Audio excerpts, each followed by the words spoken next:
নমস্কার বন্ধুরা, আমি সাধনা। আমার চ্যানেলে আপনাদের আরও একবার স্বাগত। আজকে আমি আপনাদের পাটিসাপটা পিঠে বানিয়ে দেখাবো। তার প্রপার পরিমাণটা কোন পরিমাণে কি নেব সেইটাও নিয়ে দেখাবো। আমি এইখানে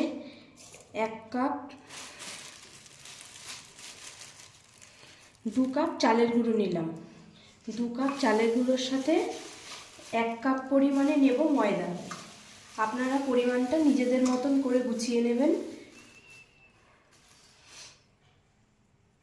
1 কাপ পরিমাণে ময়দা দিয়ে দিলাম। আর এই কাপের আমি এই মেজারমেন্টের জন্য, আমার কাছে মেজারমেন্ট কাপ নেই বলে আমি এই কাপটা নিয়েছি মেজারমেন্টের জন্য।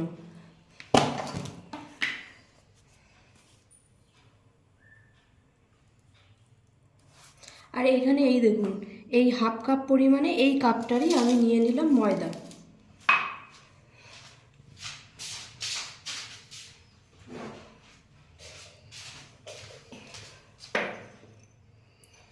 এবারে আমি নুন দিয়ে এইটাকে ভালো করে একটু মাখিয়ে নেব, মিশিয়ে দেবো যাতে নুনটা ভালো করে মেশে।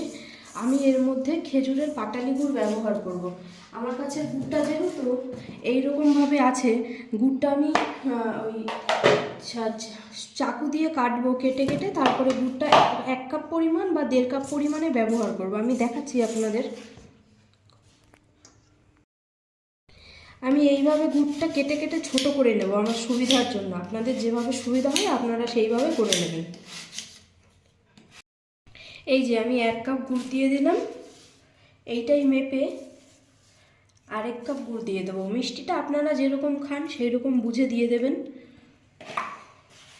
এবার আমি এইটাকে একটু মাখিয়ে, আমি আর কোনো কিছু ব্যাটারের জন্য ব্যবহার করলাম না, হাত দিয়েই মাখিয়ে নিলাম। কারণ একটু পরিমাণটা বেশি হয়ে গেছে তো ব্যাটারের, আমার ওই মাখানোর যেটা আছে ওটা একটু ছোট, ওইটা দিয়ে হবে না, ওর জন্য হাত দিয়েই মাখিয়ে নিলাম। এবার দুধটা আপনাদের, এই দুধটা নর্মাল টেম্পারেচারে আছে।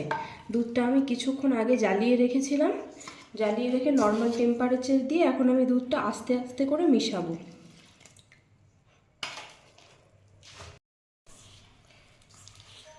এবার আমি এইটাকে আস্তে আস্তে করে একটু মাখিয়ে নেব।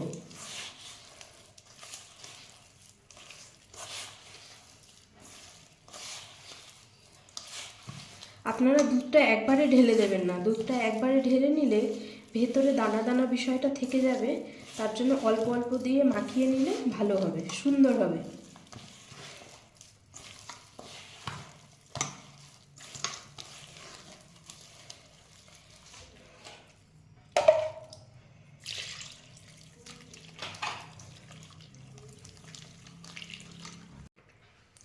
এই দেখুন, আমি এইরকম একটা পাতলা ব্যাটার তৈরি করে নিয়েছি। এটা আমি কিছুক্ষণ রেখে দেবো, ওই 10-20 মিনিট। ব্যাটারটা কিছুক্ষণ রাখলে ব্যাটারটা একটু ঘন হয়ে যাবে। আমার ব্যাটারটা একটু পাতলা হয়ে গেছে, একটুখানি রেখে দিলে ব্যাটারটা ঘন হয়ে যাবে। 10-20 মিনিট চাপা দিয়ে রাখবো, ফিরে আসছি তারপর।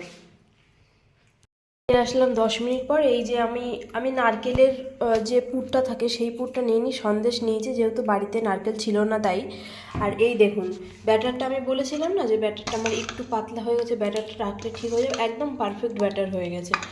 আমি এই যে বাটিতে একটু তেল নিয়েছি, সাদা তেল, আর এই যে প্যান গরম করে নিয়েছি। এইবার দেখাবো আপনাদের। এই যে আমি একটু অয়েল ব্রাশে করে অয়েল লাগিয়ে এইবার একটু তাওয়াটায় লাগিয়ে দেবো, তাতে উল্টাবে ভালো, এমনিও উল্টাবে, অসুবিধা নেই। তাওয়াটা ভালো করে গরম করে নিয়েছি। এবার আমি ব্যাটারটা দিয়ে দেবো।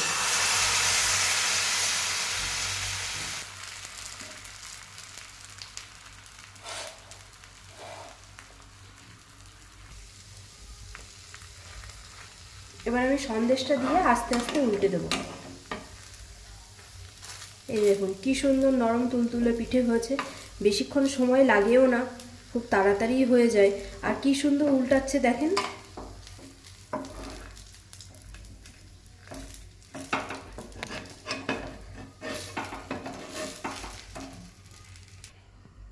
আমি তেল দিয়ে দিলাম, এবার ব্যাটারটা দিয়ে দিলাম।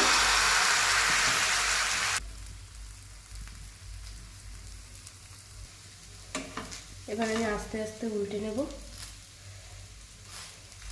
দেখতেই পাচ্ছেন পিঠেটা দেখতে কেমন সুন্দর হয়েছে, আর পিঠেটা খেতেও হবে নরম এবং তুলতুলে।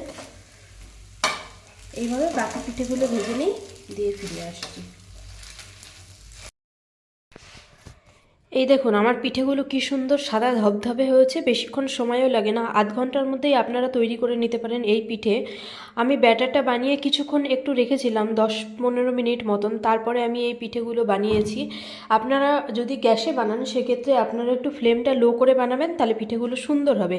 আমি কিন্তু ব্যাটারের সময় গুড় ব্যবহার করেছিলাম, তারপরেও দেখেন আমার পিঠেগুলো কিন্তু সাদা হয়েছে।